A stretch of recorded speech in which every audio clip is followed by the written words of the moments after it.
Vamos, hermanos, a la palabra. Sabéis que tenemos un lema este año. Levantémonos y edifiquemos. Tenemos que edificar nuestras vidas en Dios, tenemos que edificar nuestras familias, nuestros hogares y nuestra iglesia también. Y hay un pasaje que estamos analizando con profundidad en las últimas semanas.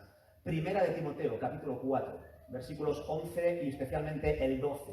Un versículo que nos está ayudando a levantarnos y a edificarnos en direcciones concretas que necesitamos perseguir. Por ejemplo, dice el apóstol Pablo a Timoteo: esto manda y enseña. Ninguno tenga en poco tu juventud, sino sé ejemplo de los creyentes en 6 cosas. En palabra, en conducta, en amor, en espíritu, en fe y en pureza. ¿Vale? Quiero detenerme al inicio de esta enseñanza en la frase: ninguno tenga en poco tu juventud. En otras palabras, Pablo le está diciendo a Timoteo: oye, no permitas que nadie te desprecie. Timoteo, que nadie te menosprecie. Timoteo, hazte respetar. Hazte respetar. Llega un momento en la vida de uno que tiene que hacerse respetar. ¿Crees tú esto? No, bueno, no, si yo soy una colilla que han de pisotear a los demás. No. Ninguno te menosprecie, dice Pablo a Timoteo. Que te respeten, hazte respetar. Ahora, la pregunta es ¿cómo? ¿Cómo se hace eso? Porque hay maneras incorrectas de buscar que te aprecien o que te respeten los demás.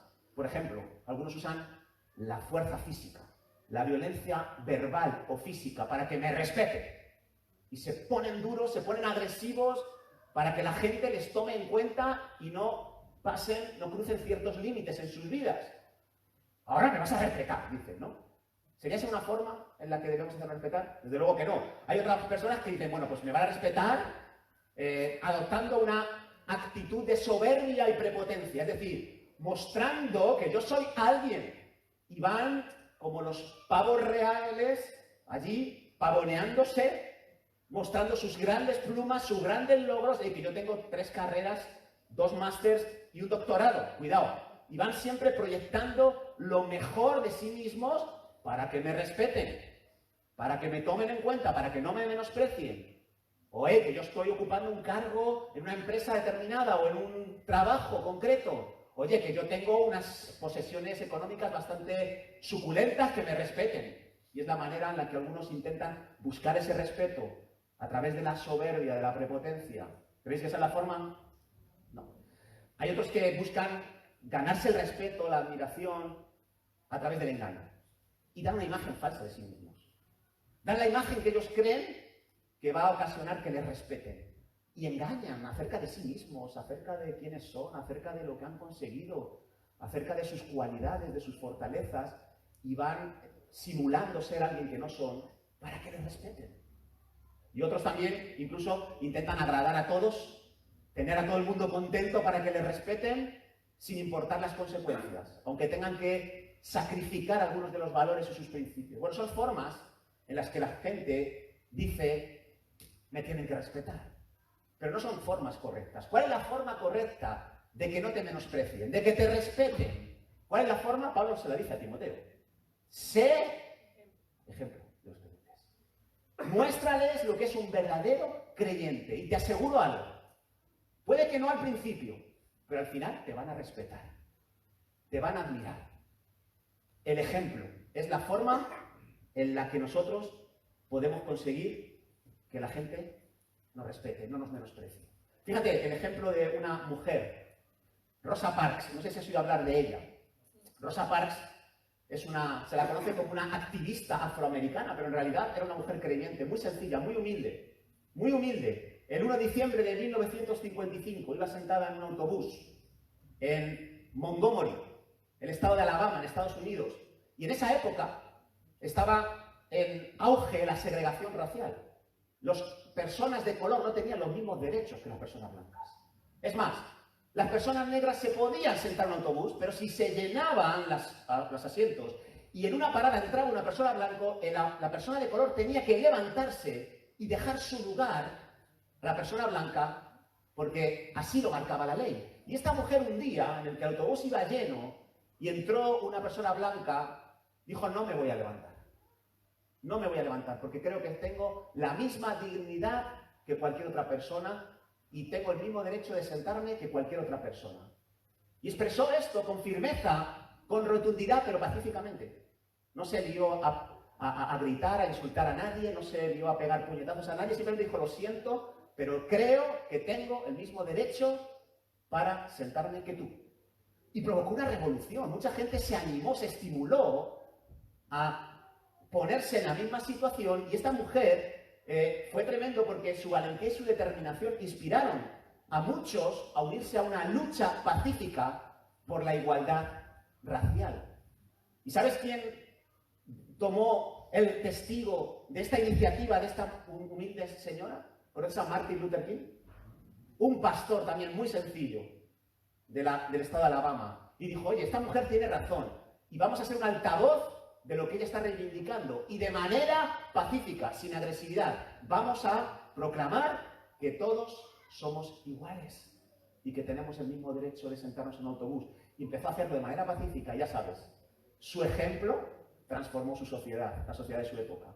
Consiguió cambios legislativos en cuestiones de igualdad que fueron de gran impacto. Y fíjate, gente como Nelson Mandela. ¿Conoces a Nelson Mandela? Un dirigente sudafricano que fue encarcelado por luchar por lo mismo que Rosa Parks y que Martin Luther King. 40 años estuvo en la cárcel, creo. Y salió y de manera pacífica consiguió también erradicar la segregación racial en Sudáfrica.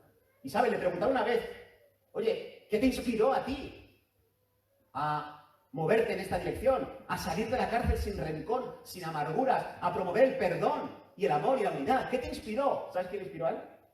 Rosa Parks. Él dijo de ella, Rosa Parks es una inspiración para mí y para todos aquellos que luchamos contra la opresión y la injusticia. Su acto de desafío pacífico nos recuerda el poder que tiene cada individuo para cambiar el mundo. Hubo otro gran hombre de la historia que habló de Rosa Parks, Barack Obama. ¿Te suena? Expresidente de Estados Unidos. Dice, Rosa Parks es una de las heroínas de nuestra nación. Su valentía, dignidad y tenacidad en la lucha por la justicia cambiaron el curso de la historia. Sé ejemplo de lo que eres. Ninguno menosprecie tu vida por ser de una raza o de otra, de una nacionalidad u otra, de un estatus social u otro. Ninguno te menosprecie. Hazte respetar, dice el Señor. Ahora, ¿de qué manera? Sé un ejemplo. Sé un ejemplo. En palabra. Habla con amor a la gente. Habla con palabras de sabiduría. No con insultos. No con maldiciones. Sé un ejemplo en conducta. Sé una persona de compromiso. Una persona de palabra. Sé un ejemplo en amor. Relaciónate en amor con los demás. Y podrás afectar el mundo que te rodea. ¿Tú crees esto? Así que nos vamos a levantar y nos vamos a edificar para tener ese ejemplo impactante y relevante. Y hoy voy a hablar de otro ejemplo que tenemos que ir dando. Ejemplos en espíritu. Ejemplos en espíritu. ¿Qué significa esto de ejemplo en espíritu? Para mí tiene que ver con ser auténticamente espirituales. Sé ejemplo de un creyente auténticamente espiritual. Y no un ejemplo de un creyente religioso. Porque hay una diferencia, ¿sabes? No es lo mismo espiritualidad que religiosidad. Y quiero que hablemos acerca de esta diferencia hoy, en esta mañana. Quiero que seamos como iglesia un ejemplo de espiritualidad bíblica, de auténtica espiritualidad, no de la religiosidad. Si queremos hacernos un lugar, poner la luz que el Señor ha puesto en nuestros corazones en alto y que todos la vean, si queremos que no menosprecien a esta iglesia, que tenga una buena reputación, vamos a tener que ser auténticamente espirituales. Y vamos a ver qué significa esto. ¿Cómo es eso de ser auténticamente espiritual? ¿Cuáles son las claves de una auténtica espiritualidad? ¿Cuáles son las claves? Mira, te voy a decir dos cosas. La primera, tenemos que entender que la espiritualidad se puede manifestar de diferentes formas. Que hay distintos estilos de espiritualidad. ¿Entiendes esto? Así como hay diferentes tipos de coche, hay diferentes formas de conectarnos con Dios. Y todas pueden ser igual de válidas. No hay una forma, no hay un estilo más válido que otro. Por ejemplo, la espiritualidad del coche eléctrico, ¿vale? Dejadme que haga una analogía, unas metáforas con 5 tipos de coche y 5 tipos de espiritualidad, para que entendamos que Dios ama la diversidad espiritual. Un coche eléctrico, ¿cuáles son las características que tiene? Pues que es un coche respetuoso con el entorno, respetuoso con el medio ambiente. ¿Para qué está diseñado este coche? Para provocar el menor impacto negativo en nuestro mundo, en nuestro planeta. Pues hay gente que tiene una espiritualidad tipo coche eléctrico. Son gente que se conecta con Dios a través de su entorno, a través del medio ambiente. Hay gente que, no sé si serás tú uno de ellos, pero que ve un amanecer y les salta la chiripiorca. ¡Wow! Se conectan con Dios, sienten la presencia de Dios. Tiene una experiencia con Dios, mirando un amanecer o un atardecer, mirando el mar, se les llenan los ojos de lágrimas y pueden ver el poder de Dios, la deidad de Dios a través de lo creado, y lo pueden ver, y se conectan y se enchufan, y tú dices, guau, yo me distraigo, yo prefiero un lugar interno. Sí, pero hay gente que no. Hay gente que se conecta con este tipo de cosas. Un bebé recién nacido. Hay personas que a través de lo creado ven a Dios y se emocionan y sienten el amor de Dios, el cuidado de Dios. Y también estas personas de espiritualidad tipo coche eléctrico son personas que se enfocan mucho en las injusticias sociales. Son gente que sienten que son espirituales cuando hacen algo con las injusticias que hay a su alrededor. Por ejemplo, esta Rosa Parks luchó por los derechos de igualdad entre personas de color y personas blancas. Hay personas que están luchando hoy porque se sienten impulsados por el espíritu para ir en contra de la trata de mujeres en la prostitución. Hay gente que siente que la espiritualidad le lleva a ir en contra del aborto, de la eutanasia, de la ideología de género, cosas de nuestro mundo. Y esas son gente tipo coche eléctrico. Pero luego hay otro tipo de espiritualidad, por ejemplo, la espiritualidad del coche clásico. Da una diapositiva, Roberto, cuando puedas. El coche clásico. ¿Cuáles son las características del coche clásico? El coche clásico es de otra época, de otros años, de 20, 30 años, 40 años atrás, ¿no? Hay gente así. Hay gente que su espiritualidad surge al conectarse con lo de siempre, con cuestiones de toda la vida. Es una espiritualidad arraigada en las tradiciones, cosas que se han hecho durante 2000 años. Ir a la iglesia, les conecta. Tener su devocional todos los días, les conecta. Leer la Biblia y estudiarla cada día es algo que les conecta. Celebrar la cena del Señor, cosas antiguas que fueron instauradas hace 2000 años, pero ellos las viven con tal intensidad que se conectan con Dios, escuchan la voz de Dios cuando practican este tipo de cuestiones arraigadas más en el pasado. El bautismo, todas son situaciones que tienen que ver con cosas de toda la vida, y para ellos eso es fundamental, eso es fundamental. Hay otro tipo de coche que simboliza otro tipo de espiritualidad, el deportivo. ¿Cómo le gustan a algunos los deportivos, no? ¿Para qué está diseñado un deportivo? ¿Para que te multen, número 1? Porque es imposible cumplir los límites de velocidad con un deportivo. ¿Tú has conducido alguno? Yo he conducido alguno. Y aunque quieres ser respetuoso con los límites de velocidad, es imposible. Porque los deportivos están diseñados para tener una experiencia sensorial de conducción, una experiencia de conducción a un nivel intensísimo, porque esos coches tienen una aerodinámica, tienen una estabilidad, tienen una potencia, tienen una velocidad. ¡Wow! Vas en el coche, no sé si hay una marca muy famosa de coches, la digo, BMW, que su lema es: ¿te gusta conducir? ¿Te gusta conducir? Porque si te gusta conducir, este es el coche. Vas a sentir lo que es conducir de verdad, ¿no? Y eso es lo que provocan los deportivos. Bueno, hay cristianos que expresan su espiritualidad tipo deportivo. Siempre tienen que ir... unas sensaciones constantes ahí.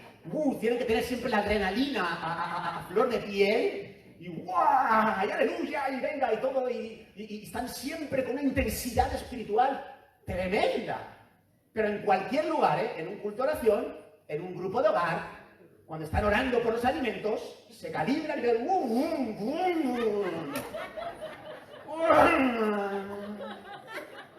da igual lo que hagan. Es un estilo de espiritualidad, igual de válido que los otros.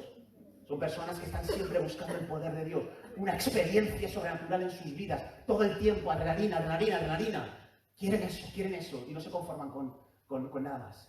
No son gente que va a estar llorando por un amanecer, no, van a estar clamando por un Pentecostés, ¿no?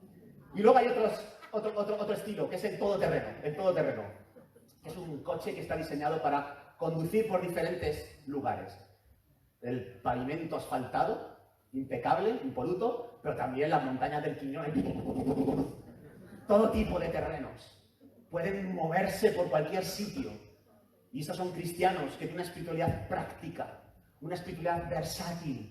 Claro que aman la oración, aman la palabra de Dios, pero no se conforman con simplemente conocer la palabra de Dios. Quieren aplicarla a todo tipo de personas, con todo tipo de necesidades, todo tipo de terrenos, todo tipo de ámbitos de la sociedad. No se conforman con solo venir a la iglesia y recibir algo.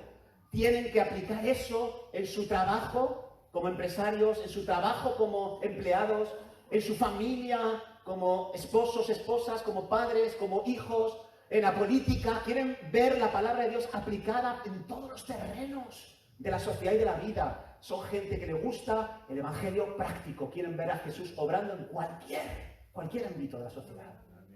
Y luego hay una última, bueno, hay más, pero solo me voy a centrar en una más, un estilo más, que es el de la furgoneta de reparto. ¿Vale? ¡Guau! ¿No? ¿Cómo que no? ¿Para qué está diseñada una furgoneta de reparto? Para transportar mercancía, para llevar a gente productos que ha solicitado para sus necesidades. Son personas estas, las de la furgoneta de reparto, que se sienten conectados a Dios cuando están sirviendo a las necesidades de otros. Son personas que miran a otros y ¿sabes qué ven? La cara de Jesús. Y sienten que una cara triste es Jesús diciendo, ven, ayúdame. Y se ponen en marcha y se conectan, y cuando logran identificar una necesidad y la suplen, ¡pum!, son llenos del Espíritu Santo, sienten que están haciendo lo que tenían que hacer. Son creyentes que basan su conexión con Dios en el servicio, en la entrega a personas o en la entrega a tareas. Hay gente maravillosa que ve necesidades de cosas que se tienen que hacer en el ámbito de la iglesia, y ahí están. A mí me encanta ver que hay personas aquí los sábados por la mañana limpiando, pasando la aspiradora, con todo lo que tienen que hacer en sus vidas. Y están ahí, ¿por qué? Porque sienten que se conectan con Dios cuando sirven a las necesidades de la iglesia. ¿Y son menos espirituales que otros? No te equivoques. Así que no sé cuál es tu estilo de espiritualidad, cuál es tu estilo, qué tipo de coche eres tú, qué tipo de coche. Todos estos estilos son buenos. Ninguno es malo en sí mismo y ninguno es bueno por encima de los demás. Ninguno. Todos son estilos que Dios bendice. Encuentra el tuyo, encuentra tu estilo. No te avergüences de él. Promuévelo, potencialo para ver a Dios obrando a través de ti en ese estilo de espiritualidad. No te compares con nadie y tampoco critiques a nadie, ¿vale? Aleluya. No critiques a nadie. Si hay alguien diferente aquí, gózate en la diversidad. Gózate en que Dios derrama su multiforme gracia. De esa manera, ¿cómo me gozo con personas que viven la espiritualidad diferente a mí? Yo no me quiero convertir en ellos y no quiero que ellos se conviertan en mí. Quiero que vivan su espiritualidad con autenticidad, con el estilo que Dios les ha dado. Yo como pastor, en este año aquí, quiero ver a gente aquí de todo tipo de espiritualidad. No quiero a gente robot, como mecánicamente que todos tengamos que ser cortados por el mismo patrón. Creo que la auténtica espiritualidad no tiene que ver con estilos. Aleluya. Creo que la auténtica espiritualidad está abierta a diferentes estilos de conectar con Dios. Descubre el tuyo, potencialo, y si puedes aprender de otros estilos, amén. ¿Vale? ¿Sí? Eso es lo primero. Pero lo segundo que te quiero decir es que sí, una auténtica espiritualidad no tiene que ver con una forma o con un estilo de expresar tu pasión y tu devoción a Dios. Pero sí, una auténtica espiritualidad debe tener al menos 3 ingredientes básicos. 3 ingredientes básicos. Déjame hablarte de los 3 ingredientes básicos. Independientemente de que seas un deportivo, o una furgoneta de reparto, o un clásico, todos nosotros tenemos que tener 3 ingredientes mínimo para ser ejemplos en espíritu. Vamos a analizar la parábola del fariseo y el publicano para ver esos 3 ingredientes ahí de manera clara. Fíjate, Lucas capítulo 18, versículos del 9 al 14. Y voy a pedir por fin, con cualquier estilo de espiritualidad, pero si alguien me trae una botellita de agua, se lo voy a agradecer, ¿vale? Bueno, dice así: a unos que confiaban en sí mismos como justos y menospreciaban a los otros, dijo también esta parábola. 2 hombres subieron al templo a orar. Uno era fariseo y el otro publicano. El fariseo, puesto en pie, oraba consigo mismo de esta manera: Dios, te doy gracias, porque no soy como los otros hombres, ladrones, injustos, adúlteros, ni aun como este publicano. Ayuno 2 veces a la semana, doy diezmos de todo lo que gano. Mas el publicano, estando lejos, no quería ni aun alzar los ojos del cielo. Muchísimas gracias, Antonio. No quería alzar ni los ojos al cielo, sino que se golpeaba el pecho diciendo: Dios, sé propicio a mí, pecador.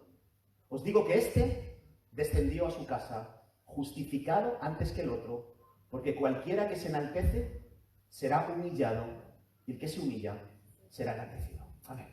Que el Señor bendiga su palabra. 3 ingredientes básicos. Da igual el estilo que tengas, me da igual. Pero hay 3 cosas que sí tenemos que cultivar en nosotros. Y lo vemos en esta parábola. Nos dice que hay 2 hombres que subieron al templo. 2 hombres que venían a establecer un contacto con Dios. 2 hombres interesados, aparentemente, en la espiritualidad. Uno era fariseo y el otro publicano. El fariseo representa la religiosidad. El publicano va a representar para nosotros la auténtica espiritualidad. ¿Quién era un publicano? Un publicano era un hombre que trabajaba para Roma. Trabajaba para el Imperio Romano, recaudando impuestos de los judíos.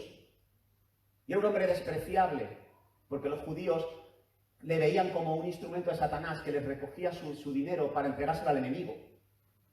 Algunos publicanos se aprovechaban y se quedaban con parte de lo recaudado y se enriquecían ilícitamente. Pero fíjate, el publicano aquí representa al que es auténticamente espiritual. Y hay 3 ingredientes. El primero, yo le llamo: la espiritualidad se enfoca en la relación personal con Dios. La religiosidad se enfoca en el cumplimiento de reglas, de normas. Y esa es una gran diferencia. Así que, si queremos ser auténticamente espirituales, tenemos que evitar el ejemplo de este fariseo, que dice, fíjate, lo hemos leído ahí, en el versículo 11, estaba puesto en pie en el templo y oraba. ¿Con quién? Consigo mismo. ¿Y qué decía mientras hablaba consigo mismo? No estaba hablando con Dios. No tenía ningún interés en hablar con Dios. No venía al templo a conectarse con Dios. Venía a hablar consigo mismo, decir, wow, ayuno 2 veces a la semana y doy diezmos de todo lo que gano. Así que fíjate, ese es un rasgo de la religiosidad. No prioriza su intimidad, su comunión con el Señor. Se enfoca en la observancia externa de reglas, de normas, de tradiciones. El ayuno y el diezmo son importantes, yo lo hago. Pero, ¿estás conectando con Dios? No, pero yo hago esto. Y ya está. Así es una persona religiosa. Y eso no es un ejemplo en espíritu. A veces nos puede pasar esto, hermanos. Yo reconozco que muchas veces me he visto en esta actitud religiosa en mi vida. He creído que estaba bien con Dios simplemente por hacer cosas externas, por asistir todos los domingos a la iglesia y a los cultos de oración entre semana y por tener un grupo de hogar en mi casa. Me he creído que estaba bien con Dios porque podía dar todos los diezmos de lo que yo ingresaba. Y no solo eso, ofrendas también. Y no solo eso, limosnas a los más desfavorecidos. ¿Estoy bien con Dios?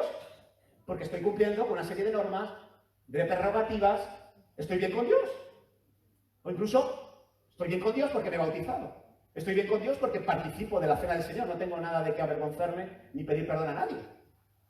Estoy bien con Dios porque realizo buenas obras.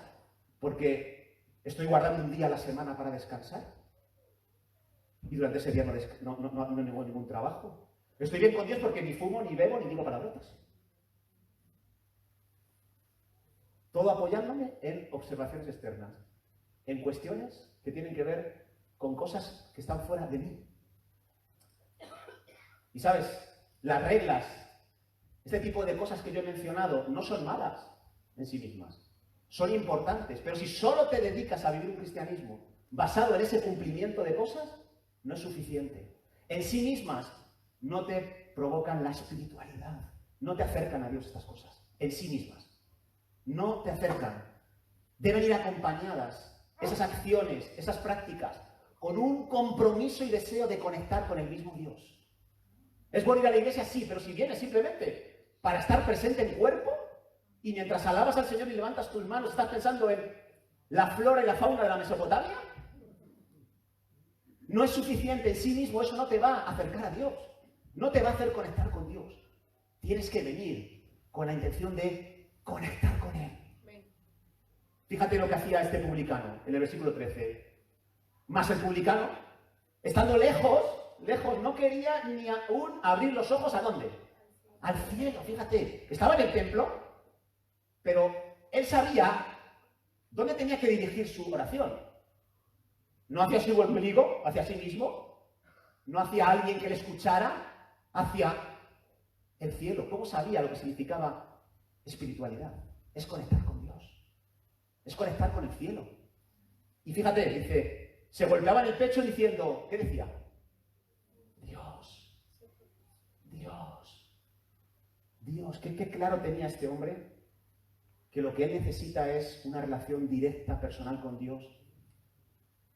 Y la persona verdaderamente espiritual sabe eso, que necesita relacionarse con Dios a través del Espíritu Santo.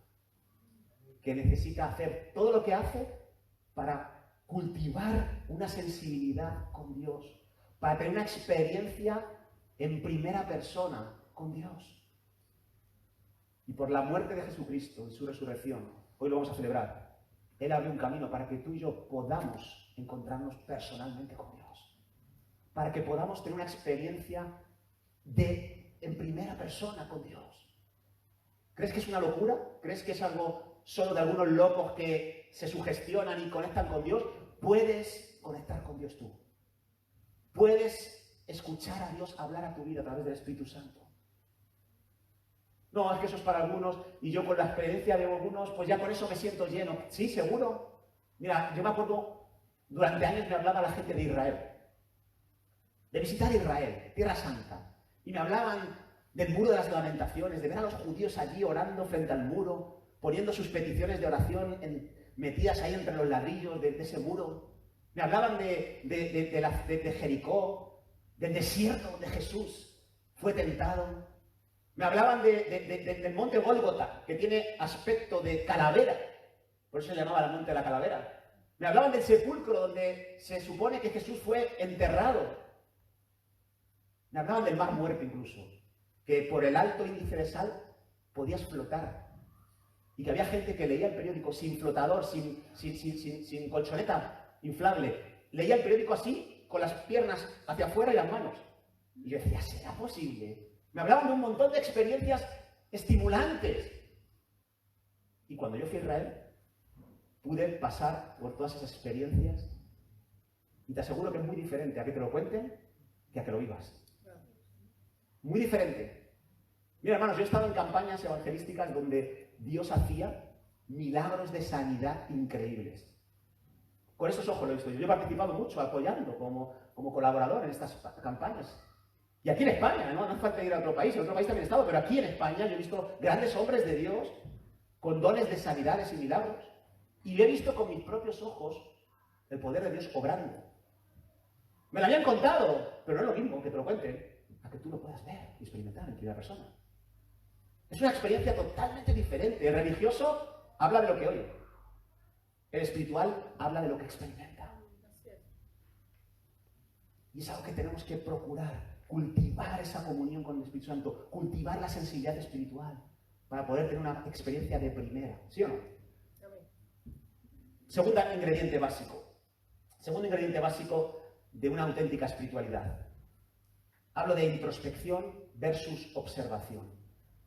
El espiritual está preocupado en ver los errores que tiene en su interior El religioso no, fíjate, el religioso, versículo 11, el fariseo estaba en pie orando consigo mismo, gracias, porque doy el diezmo, porque de todo, doy ayuno 2 veces a la semana, y dice, y te doy gracias porque no soy como los otros hombres, ladrones, injustos, adúlteros, y tiene ahí al lado al publicano, y dice, ni aún como este publicano, con desprecio, ¿lo ves?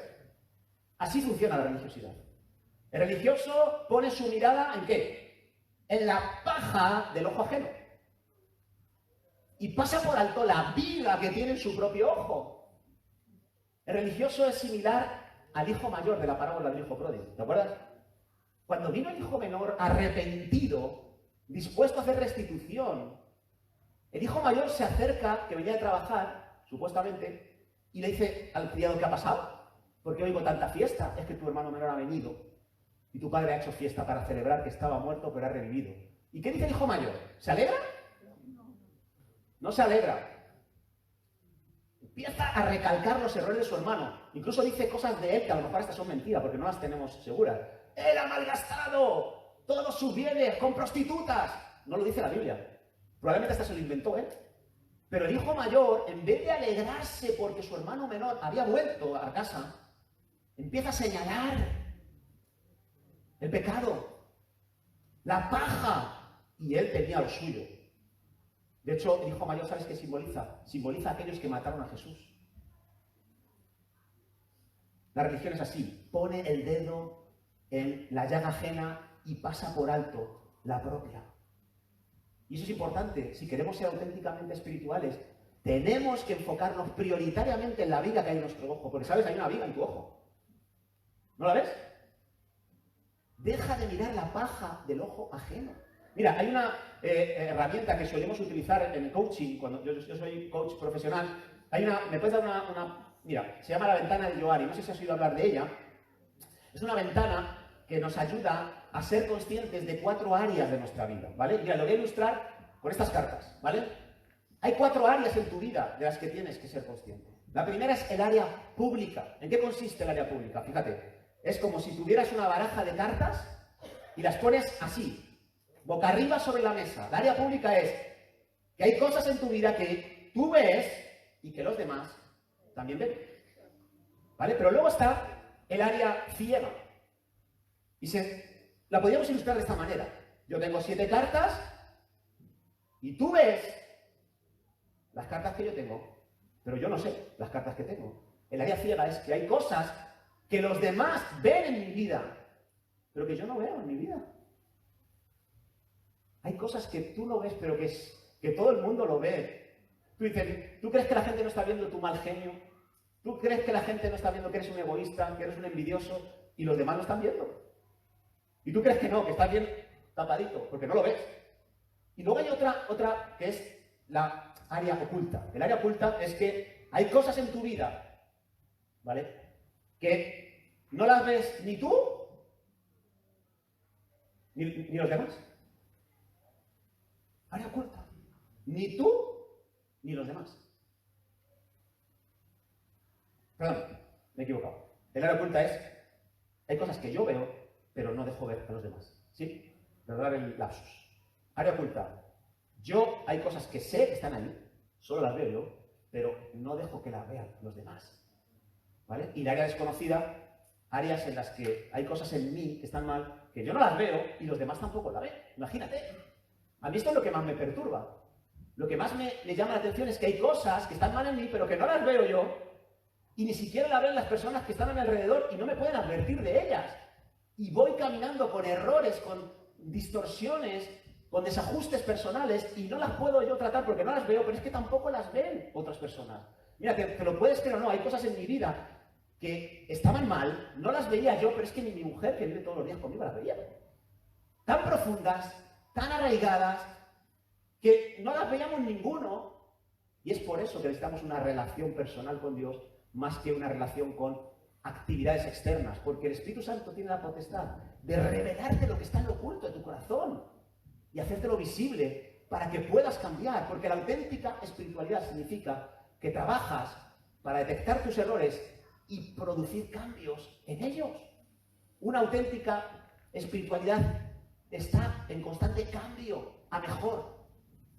No me puedo creer que alguien espiritual es alguien que no está cambiando para mejor constantemente. Eso es importante. Y vemos aquí el hombre publicano. Dice que el publicano, estando lejos, no quería ni aún alzar los ojos al cielo, sino que ¿qué hacía? No miraba al fariseo. Se golpeaba en su pecho y ¿qué decía? Dios, sé propicio a mí. ¿Qué soy? ¿Qué conciencia tenía de quién era? Soy pecador. Soy pecador. Uy, tengo ahí una forma de ser que no es buena. Tengo unas reacciones en ciertos momentos que no son buenos. Tengo algunas inclinaciones que son malas, que están haciéndome daño, que están haciendo daño a los demás. Ayúdame, Señor, a cambiarlas. Ayúdame a transformar estas cosas. David vivió religiosamente mucho tiempo. David vivió ocultando su pecado, que era grandísimo, y señalando el de los demás. ¿Te acuerdas del profeta Samuel cuando vino con una parábola? Y le habló de uno que tenía un montón de ovejas y cogió la de un hombre que solo tenía una y se la quitó. Y le pregunta a Samuel, ¿qué hay que hacer con una persona así? Ese hombre tiene que morir, ¿no? David, religioso. Ahora, cuando le dice Samuel, ese hombre eres tú. ¡Wow! Se dio cuenta de que estaba mirando la paja en el ojo ajeno y no veía la pedazo de viga que había en el suyo. Ahora, qué bonito es que David no se quedó en una posición religiosa, sino que él amaba tener una auténtica espiritualidad. Y fíjate lo que dice el Salmo 51, que es un salmo que dicen muchos que fue escrito después de darse cuenta de ese área oculta. Dice, ten piedad de mí, oh Dios, conforme a tu misericordia, conforme a la multitud de tus piedades, borra mis rebeliones, lávame más y más de mi maldad, límpiame de mi pecado, porque yo reconozco mis rebeliones y mi pecado está siempre delante de mí. Contra ti solo he pecado y he hecho lo malo delante de tus ojos, para que sea reconocido justo en tu palabra, tenido por puro en tu juicio. Qué cambio de perspectiva, ¿no? De religioso a auténticamente espiritual, a ser un ejemplo de creyente en espíritu. Y por último, hermano, la tercera idea básica, gracias, Pedro. Una pequeña mujer que me pusiera manga larga, mira, a sudar. La mujer que me diste. La mujer que me diste, hermano. Bueno, tercer ingrediente básico de una auténtica espiritualidad, y con esto vamos hacia el final. La religiosidad se enfoca en preferencias personales y la auténtica espiritualidad se enfoca en principios, se enfoca en verdades absolutas y no en lo que a uno le parece que sería lo correcto o en ideas de hombres. Fíjate lo que dice el versículo 9. Esta parábola está diseñada a unos que confiaban en sí mismos como justos. Está diseñada para atentar contra la religiosidad esta parábola. Y la religiosidad básicamente tiene que ver con que yo soy justo porque hago lo que creo yo que tengo que hacer. Porque tengo mis propias ideas de lo que es espiritual. Y pongo mis propias ideas al mismo nivel que a las ideas de Dios o incluso superior. Eso es lo que denunció Jesús a los religiosos constantemente. Habéis puesto las tradiciones de los hombres, vuestras propias tradiciones, vuestras propias interpretaciones, a nivel de la palabra de Dios o superior. Eso es religiosidad. Y a veces caminamos de esta manera. Fíjate lo que dice Romanos, capítulo 1, versículo 21. Pues habiendo conocido a Dios, no le glorificaron como a Dios ni le dieron gracias, sino que se envanecieron en sus razonamientos y su necio corazón fue entenebrecido. Y profesando ser sabios, ¿se hicieron qué? Necios. ¿De qué está hablando este pasaje? Dios te revela su persona, te revela su deidad, te revela su poder para que te sometas a Él, para que lo aceptes, para que lo abraces. ¿Y cuál es la tendencia del ser humano? No tomar en cuenta a Dios, no tomar en cuenta su revelación y, en cambio, exaltar su propia sabiduría. Esto es lo que dice Dios, pero yo creo que es mejor esto otro. Y se envanecieron. Se hicieron necios, porque decidieron que eran más sabios que Dios. Así que es una tendencia peligrosa que hay en nosotros. Creer que nosotros somos más brillantes que Dios. Que sí, Dios dijo esto, pero nosotros creemos que es mejor esto. Y eso es un peligro. Dar lugar a tus preferencias antes que a los principios que Dios ha establecido. Y no solo somos inclinados a hacer esto, sino fíjate, Colosenses 2:8. Mirad que nadie se engañe. Por medio de filosofías y huecas sutilezas, según las tradiciones de los hombres, conforme a los rudimentos de quién. Y no de Cristo. Así que tenemos la tendencia también a compartir ideas personales que contradicen la verdad de Cristo con otras personas. Tenemos la tendencia a imponerles a otros cuestiones que a nosotros nos parecen bien, pero que no tienen nada que ver con lo que Cristo nos ha dejado. Esa fue una lucha constante desde el primer minuto en la iglesia primitiva. Gente empeñada en decir lo que Dios no decía. Te tienes que circuncidar, guardar la ley, guardar los días de reposo para ser salvo. Chico, que no. Y Pablo y Bernabé se enfurecían y dicen, no pasamos por eso. Sí, si no te circuncidas no eres hijo de Dios. Si no te conviertes en un judío no eres hijo de Dios. ¡Que no! Y tuvieron un concilio ahí bien ardiente en Hechos capítulo 15 y al final el Espíritu Santo tuvo que poner los puntos sobre las íes que no pongáis tradiciones de hombres en el lugar de la ley de Dios. En segunda de Timoteo también, capítulo 4. Pablo luchando con este legalismo de poner las ideas de los hombres en el lugar de Dios y dice que hay algunos que enseñaban doctrinas de demonios. ¿Cuáles eran las doctrinas de demonios? Que tú eres más espiritual si comes una determinada comida. Y si comes otra determinada comida, si comes morcilla de Burgos, no eres espiritual. No eres espiritual. Y la gente empeñándose en que tu espiritualidad está basada en lo que tú comes. Legalismo puro. En ese mismo pasaje de 2 Timoteo hay otra idea legalista que querían imponer. El que se mantiene soltero es más espiritual. Y esa idea se ha ido transmitiendo en algunas religiones. Que los que sirven a Dios mejor, solteros. Hasta que vino Lutero y dijo, se acabó. El que tenga el don de continencia, que lo ejerza. Pero los demás, pues pusieron como norma divina algo que Dios no había dicho. Y puede pasarnos a nosotros. Es muy fácil que tú impongas a la gente cosas que Dios no le impone. Te puedo contar un montón de cosas. Por ejemplo, en Madrid, yo no disfruto, pero me sorprendo cada vez que mandan mensajes, gente de fuera, sobre cosas que ven en el culto del domingo allí en Madrid. Me acuerdo hace poco, estaba predicando nuestro pastor Marcos, una predicación extraordinaria, un culto extraordinario. Y llega alguien y dice, muy bien en la palabra, muy bien en la alabanza, pero lástima que hayan dejado subir ahí a una persona con una camiseta satánica. Satánica. Leo ese comentario y me voy a la grabación de la predicación y digo, ¿dónde está la persona satánica aquí? A ver. Y efectivamente, Marcos hizo subir a 3 personas para orar, para interceder por algunas cuestiones, y una persona, uno de los que estaban allí, llevaba una camiseta de Mickey Mouse.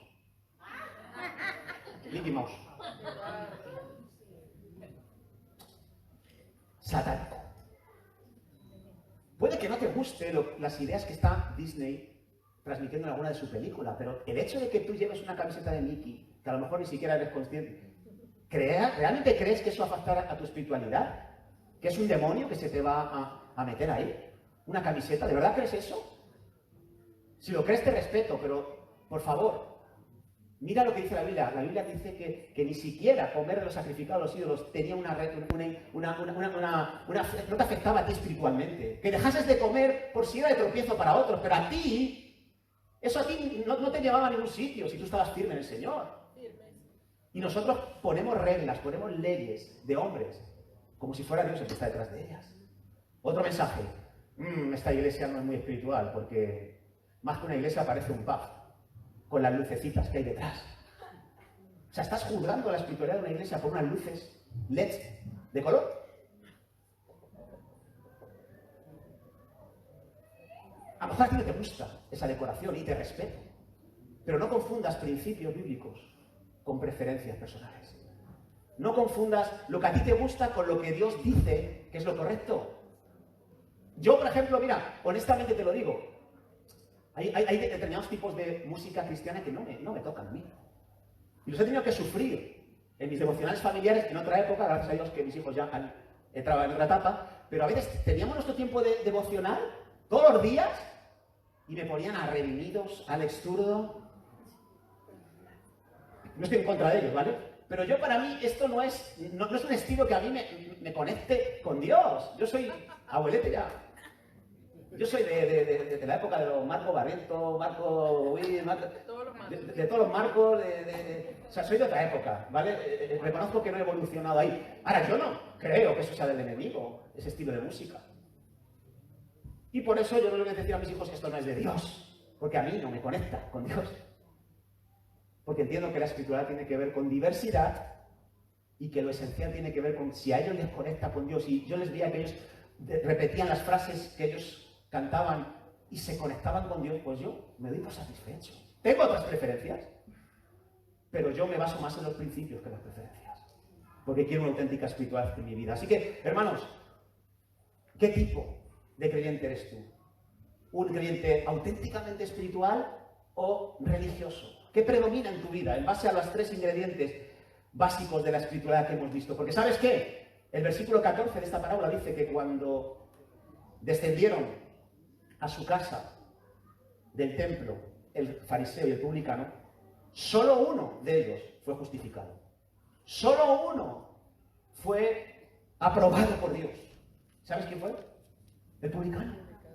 Solo uno se fue a su casa habiendo tocado el cielo, habiendo conectado con Dios. El otro no. El otro se fue con el ego hinchado, con el orgullo y con un subidón tremendo, pero no había conectado con Dios. ¿Cómo te quieres ir tú a tu casa? Diciendo, bueno, ya he cumplido, he echado mi diezmo hoy, he tomado la Santa Cena, he alabado al Señor, he escuchado la palabra, y a vivir que son 2 días. ¿O quieres irte aquí diciendo, he conectado con la voz de Dios, me llevo un mensaje para mi vida, he detectado que hay algo en mí que tiene que ser cambiado, no me he fijado en los errores de los demás, no me he fijado en lo que se ha hecho mal aquí, me he fijado en que yo necesito ser más como Cristo? Aleluya. Y ese es el mensaje, hermanos. Mira a Jesús, Él no es nada religioso. Él no es nada religioso, Él es auténticamente espiritual. Él se enfoca más en la relación que en las reglas. Siendo Dios, siempre estaba buscando conectar con el Padre en todo momento, aunque estuviera muy cansado. Eso era lo que más le importaba. Siendo Dios, siendo perfecto, no vino a condenar al mundo. No vino a sacar la paja del ojo ajeno. Vino a salvar.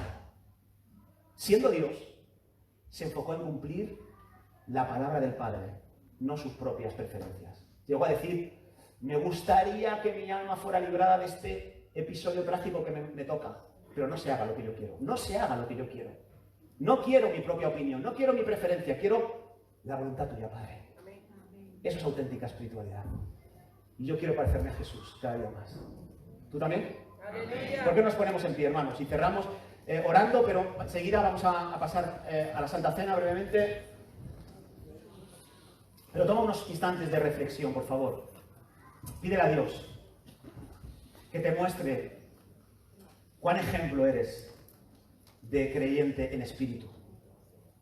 Pídele a Dios que te muestre cuáles de estos ingredientes están presentes en tu vida y cuáles necesitan ser perfeccionados.